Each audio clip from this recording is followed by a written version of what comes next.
I just want to say thanks for letting me teach this lesson to you. This is my first lesson.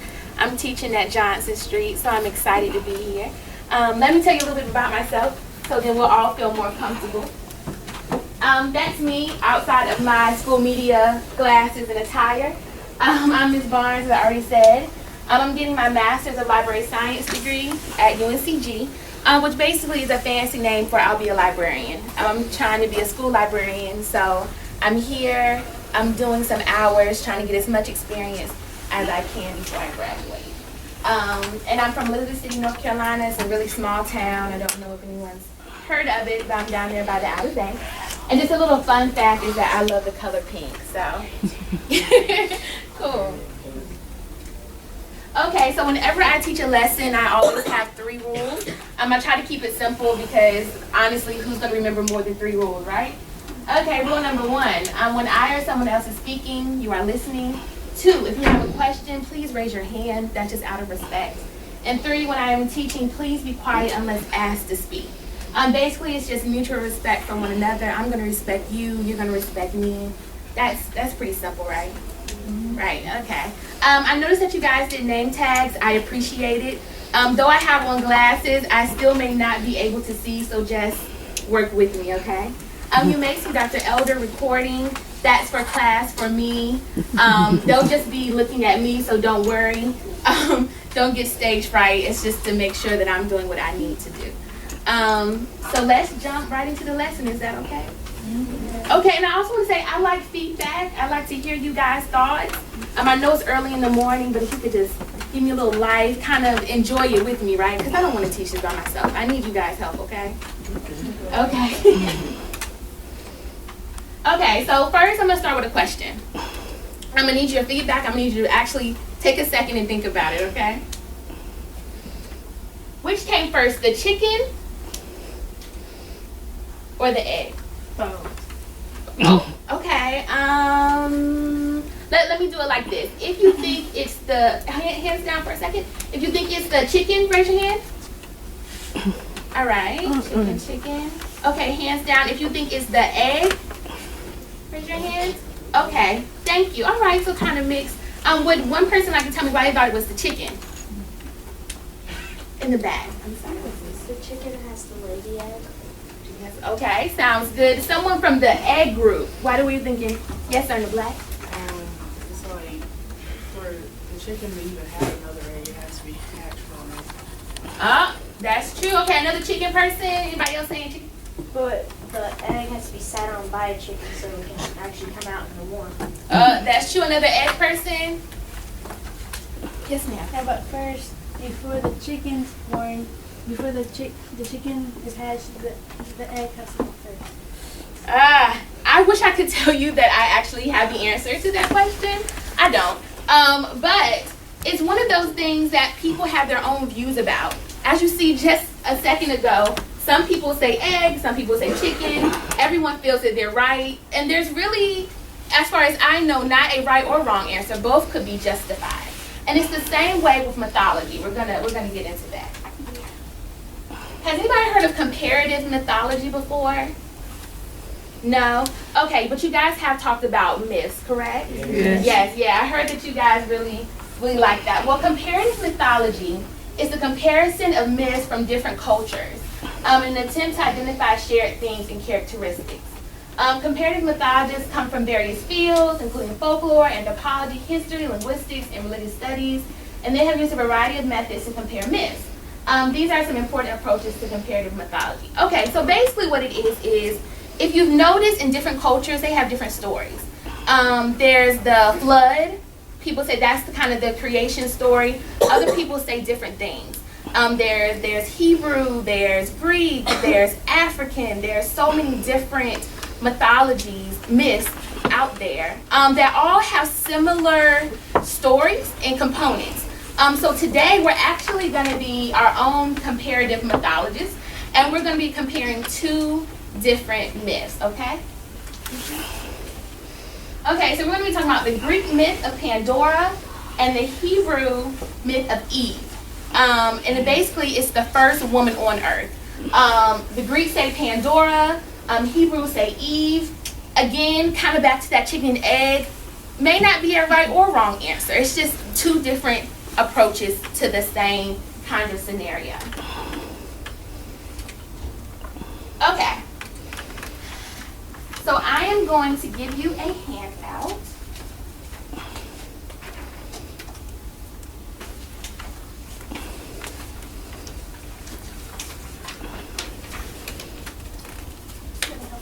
Okay. It's kind of all put it together, but it's just the compare and contrast one first.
Okay, so can everybody look at their worksheet for me?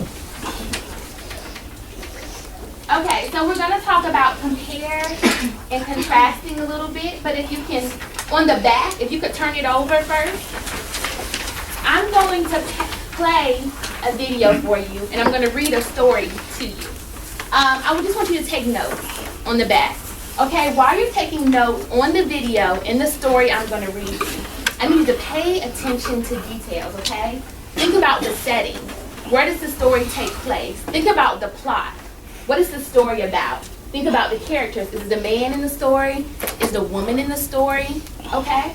Think about what happens. What's going on in the story? Anything that sticks out to you, I need you to write it down as much as you can, because it'll help you as we move further in the lesson. And then what did you learn from the story, if anything? Okay? So try to focus on those, the setting, the plot, characters, what happens, lesson learned, and any points of interest to you. Okay, and just write those on the back. Everybody good? That's pretty simple. Okay. All right. First, Pandora.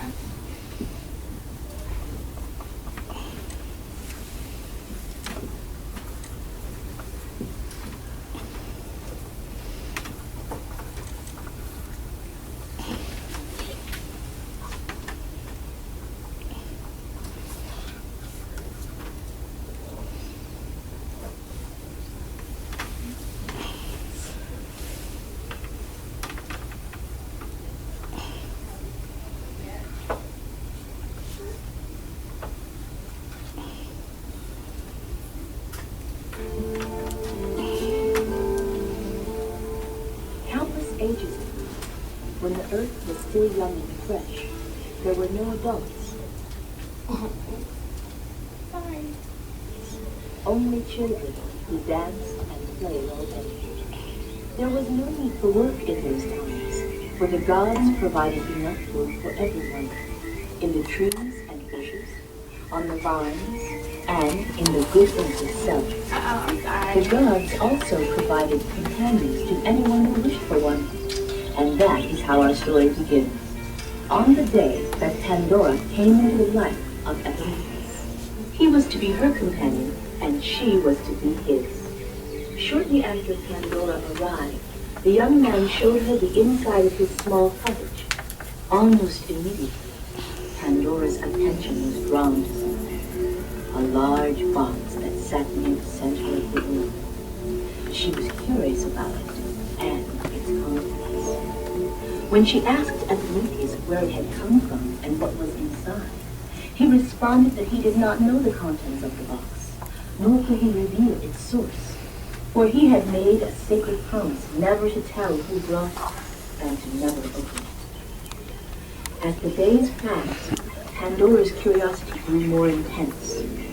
One afternoon, while alone in the cottage, she noticed that the gold and silver cord that fastened the box's lid appeared to have no beginning and no end. How curious. Perhaps I can find out where the ends are by unraveling the cord. Certainly there can be no harm in that. Suddenly, the cord glowed and began untying itself. The box could now be easily opened. Then, just as suddenly, the box began to shake, and voices could be heard from within, pleading, "Let us out! Let us out! Let us out!" Now, at that very moment, Epimetheus was out with the other children, but he was not playing. For the first time in his life, he was gloomy. So he decided to return to his cottage to see if Pandora could cheer him up. He arrived just as his companion was about to lift the lid, but Epimetheus did not stop her. For if truth be known, he was just as curious as she.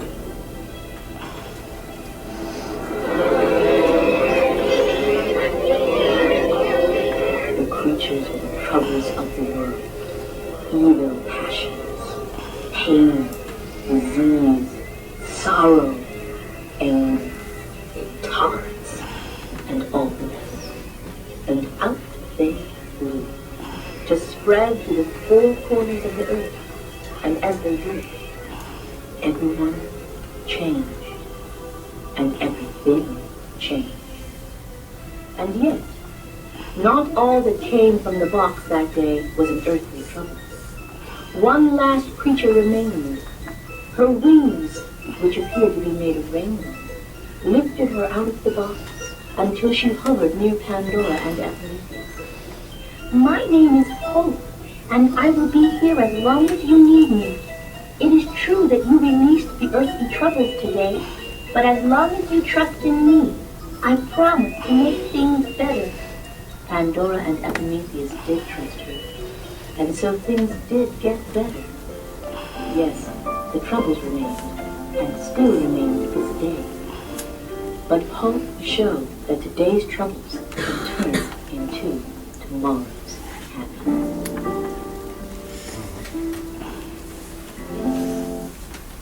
All right, so that is the story of Pandora.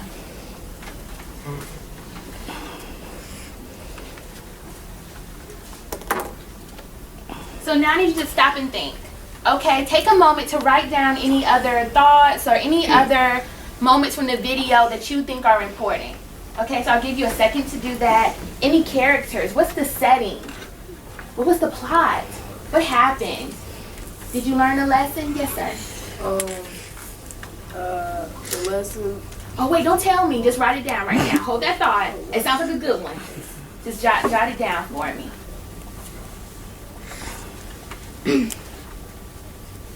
And when you're finished writing your notes, you can just put your pencil down for me so I know we can move on to the next story.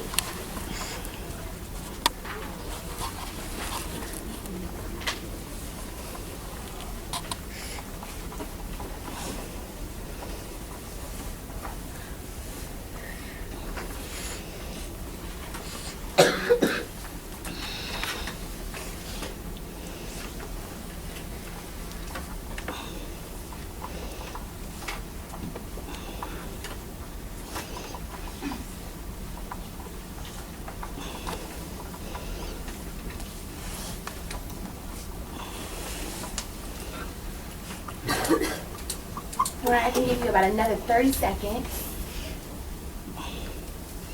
You can just put your pencil down when you're done for me. That would be perfect so I know we're ready to move on.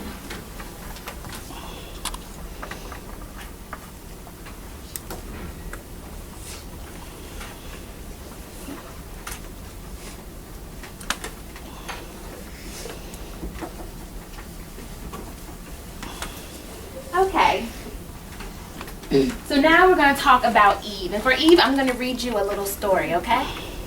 Here we go. At the time God made earth and heaven, before any grasses or shrubs had sprouted from the ground, God hadn't sent rain on earth, nor was there anyone around to work the ground. And I'm just going to pause right there. Again, while I'm reading, jot down notes, any characters, any things that sound important to you, okay? Plot, setting, okay? All right. God formed man out of dirt from the ground and blew into his nostrils the breath of life. The man came alive, a living soul. Then God planted a garden in Eden in the east. He put the man he had just made in it. God made all kinds of trees grow from the ground, trees beautiful to look at and good to eat. The tree of life was in the middle of the garden, also the tree of knowledge of good and evil. God took the man and set him down in the Garden of Eden to work the ground and keep it in order. God commanded the man, "You can eat from any tree in the garden, except from the tree of knowledge of good and evil. Don't eat from it. The moment you eat from that tree, you're dead." God said, "It's not good for the man to be alone. I'll make him a helper and a companion." God put the man into a deep sleep. As he slept, he removed one of his ribs and replaced it with flesh. God then used the rib that he had taken from the man to make woman and presented her to man. Now the serpent was clever, more clever than any wild animal God had made. He spoke to the woman. "Do I understand that God told you not to eat from the tree in the garden?" The woman said to the serpent, "Not at all. We can eat from the trees in the garden. It's only the tree in the middle of the garden that God said, don't eat it. Don't even touch it, or you'll die." The serpent told the woman, "You won't die. God knows that the moment you eat from that tree, you'll see what's really going on. You'll be just like God, knowing everything." When the woman saw that the tree looked good eating and realized that she would get out of it, she know everything. Immediately, the two of them did. They saw everything. God was angry. God said to the woman, "What is this you've done?" "The serpent seduced me," she said, "and I ate." He told the man, "Because you listened to your wife and ate from the tree that I commanded you not to eat from, you'll be working in pain all your long life. The ground will sprout thorns and weeds. You'll get your food the hard way, planting and tilling and harvesting, sweating in the fields from dawn to dusk." The man known as Adam named his wife Eve because she was the mother of all living. So God expelled them from the Garden of Eden and sent them to work the ground, the same dirt out of which they'd been made. He threw them out of the garden and stationed angels in a revolving sword of fire, guarding the path to the tree of life. Okay, now again, I want you to stop and think. Take a moment. Reflect back on the story. Okay, who were some characters? Who played a major role in the story? Just jot it. Do you have another question? Okay, just jot it down for me. We're just gonna be taking notes, and we're gonna use it for an activity in a second. Did you learn something? Was there a meaning behind the story, do you think? If so, write it down.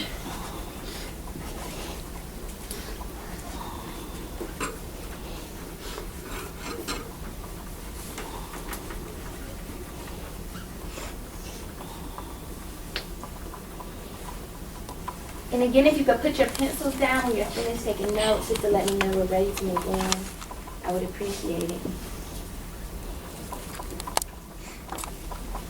While you're writing, I'm just going to keep talking. So during the story, we learned there's two different mythologies. There's the Greek and there's the Hebrew. One Pandora and one Eve. Have y'all noticed there's similarities in the stories? Did y'all catch that? Yes. Okay, but did you notice that a few things were different? Okay. All right. Good.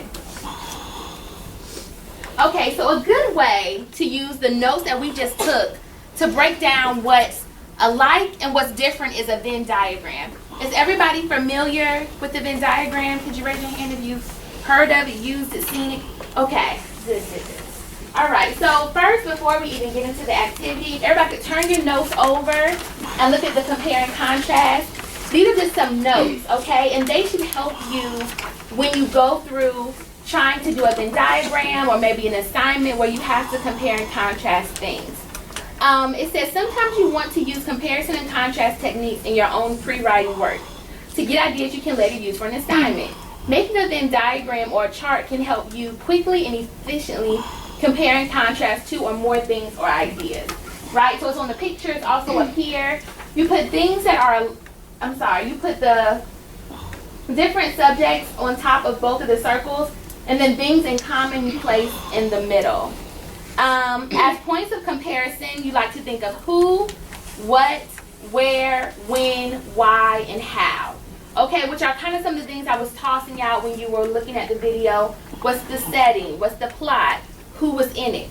Okay, those are some things that you would want to focus on. Okay, now this is just an example of a Venn diagram, and this is how specific it should be. Okay, whenever you're doing a Venn diagram, try to be very specific. That's when I had you taking your notes, I wanted you to really delve in, really tell me all the details that you could remember. Okay, this is just showing Ryan's dinner, Heather's dinner, and look, they broke it down. Chipotle barbecue rub on one side. We have extra firm tofu, very descriptive words. And then in the middle, we see the similarities, the red onion, the yellow corn, the black beans, etc. Okay, does everybody kind of understand how Venn diagrams work? Would you feel comfortable working on one comparing the stories? Yes? Okay. Good, because that's exactly what we're getting ready to do. Let me pass out. You're welcome.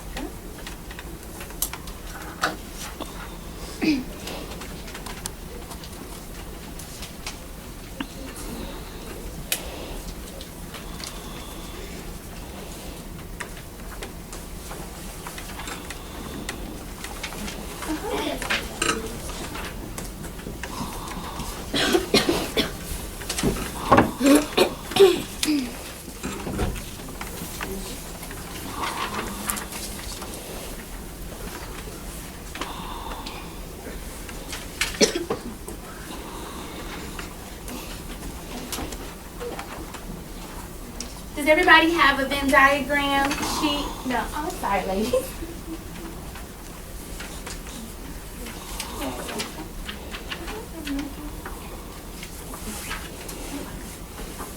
Okay, so we're going to do an activity called Think, Pair, Share.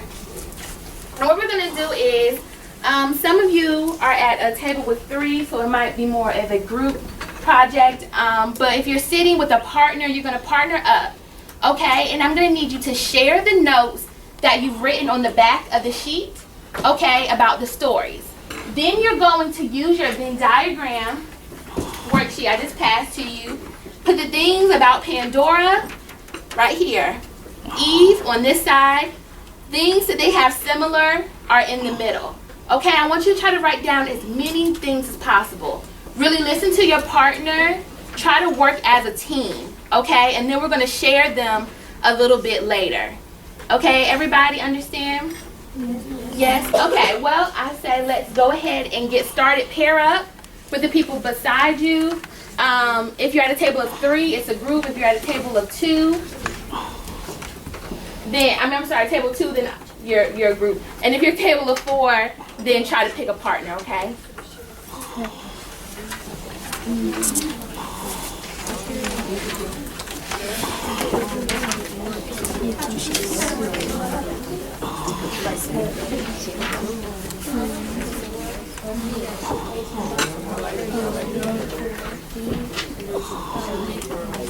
There was people that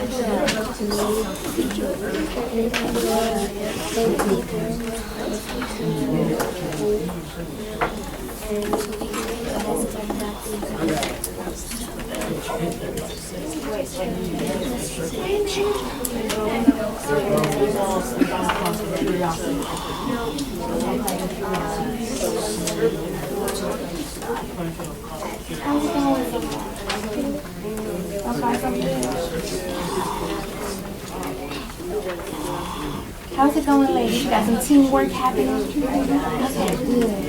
Let me know if you need any help.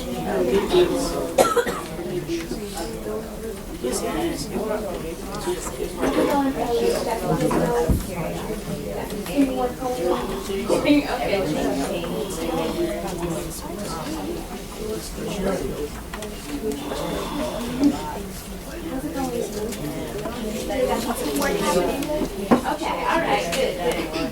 Let me have a little help.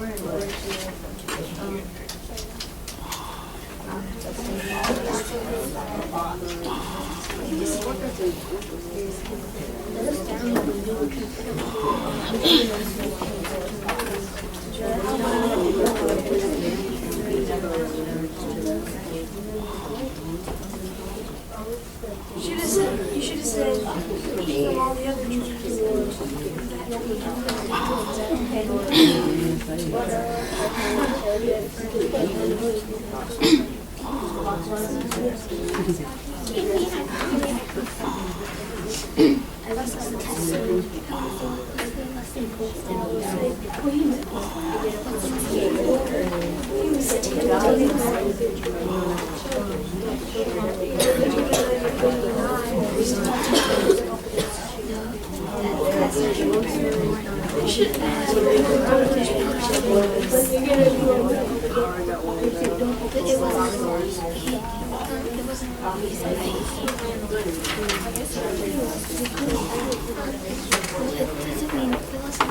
Oh, they go to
except for the other one.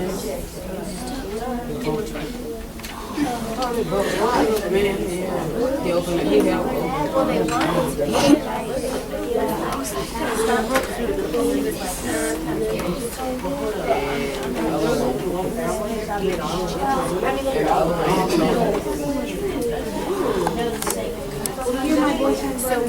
Is that working together? Okay, all right.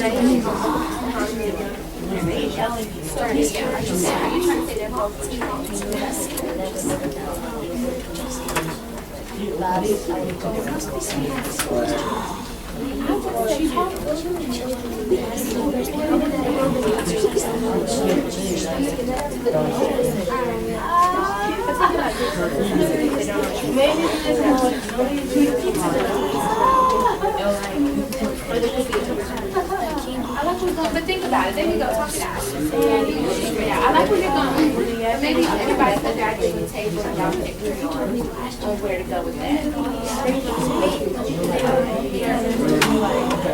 What about that?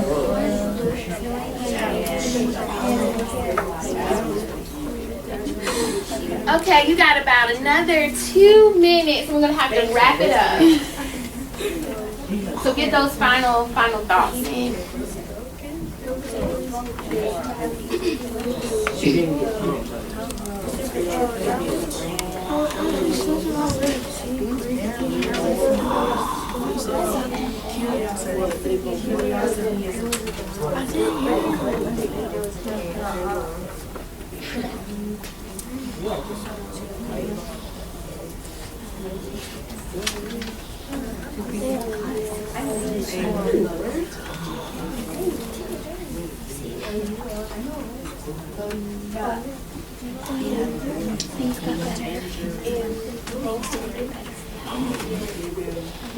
Okay, about another minute to go.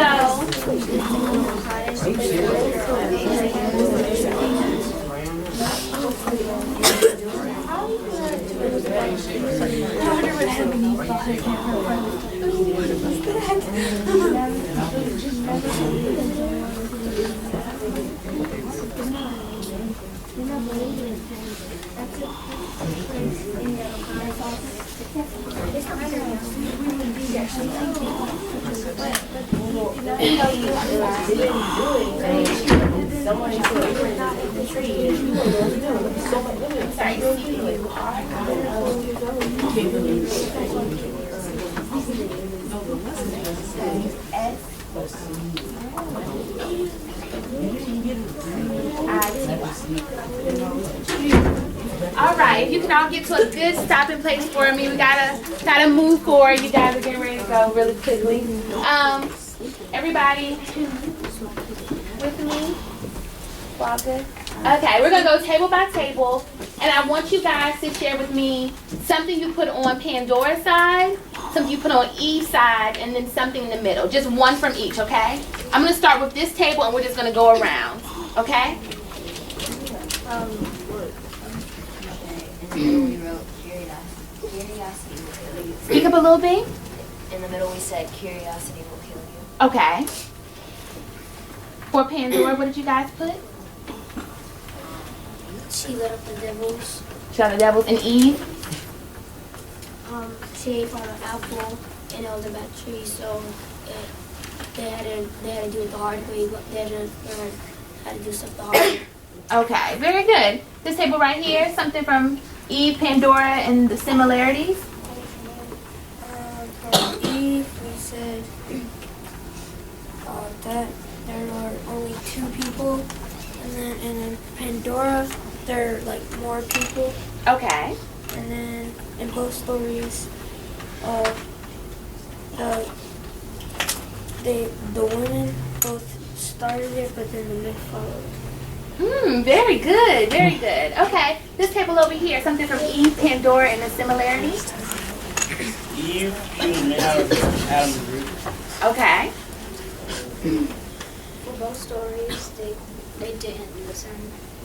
Very good, okay. And Eve? I'm sorry, from Pandora. She was too eager. She was too eager. Okay, all right. Ladies in the back.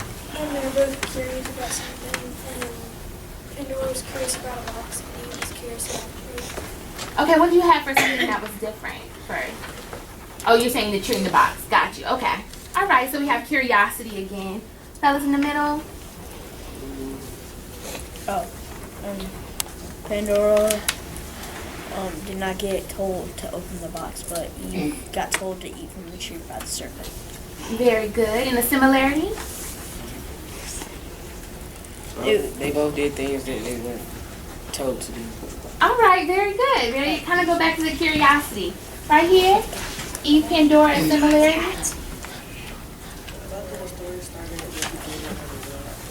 Okay, very good.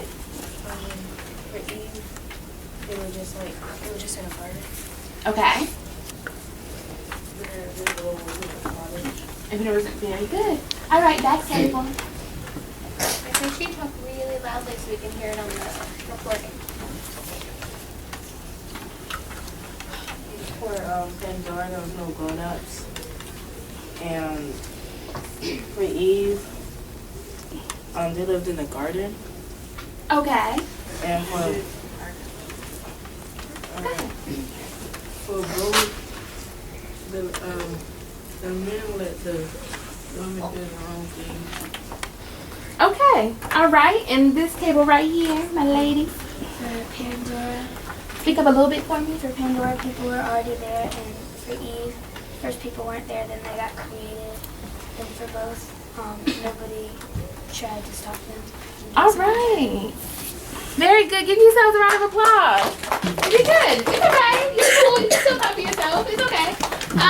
No, but honestly, I'm really impressed. I like how you guys thought deeper than just they're both women. They're both. You really took the time to think about curiosity and where the setting was, what happened. So those are good points to think about when you compare and contrast.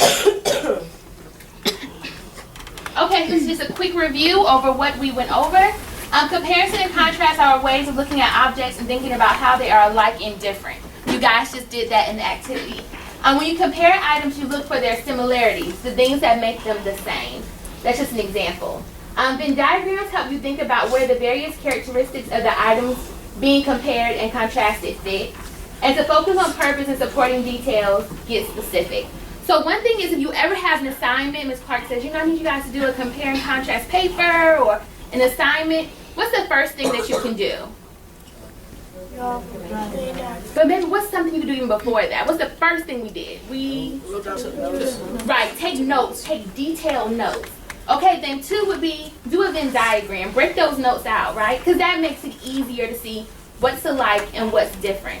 Then after that, you can go forward with your assignment in whichever way you need to.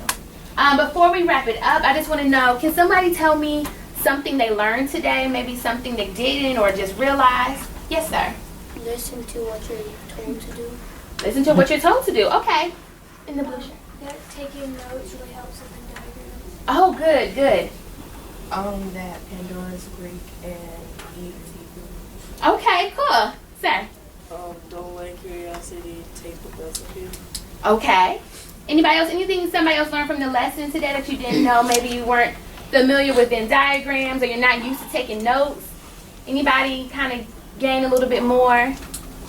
Okay. Breaking it down makes it easier. It does. It does. And it'll help you in the future. This is called pre-writing, and it's just things that you can do to help your assignments, your papers, and your projects. And if you notice from the worksheet, the information was actually taken from UNC Chapel Hill, which means that you're going to be doing this from now all the way until you go into college. So if you can master this at this point, you'll be great, okay? So I have a challenge, okay? We're getting ready to go. This is pretty much the end of the lesson. But my challenge for you is for the rest of the week, and given that it's Thursday, not very long, but maybe until Sunday, right? Use your compare and contrast skills for the rest of the week. Maybe compare a book to the movie, Hunger Games, the book to Hunger Games, the movie, Harry Potter, the book to Harry Potter, the movie, and maybe just start brainstorming like, okay, what is different? What is alike? Restaurants, I know everybody pretty much does fast food, or if not, maybe your meal on Thursday to your meal on Friday. What's some things that are the same? What's some things that are different?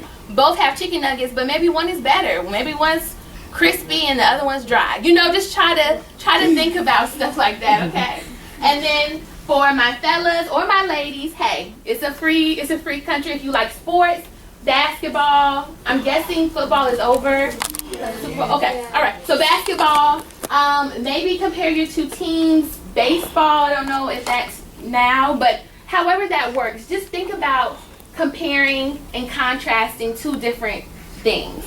Okay? Can y'all do that for me? Yes. For real? Yeah. Okay, all right, good. All right, well, thank you guys so much. That's the end of the lesson. Take those sheets home with you. Please use your compare and contrast worksheet whenever you get a chance. I'll turn it back over to Miss Clark. Thank you guys so much again. Y'all were We great. want to show you how much we appreciate it by giving you a round of applause. It's really, really hard to get up in front of students, especially if this is your first lesson. I couldn't tell, so I thought you did a really good job. Very good.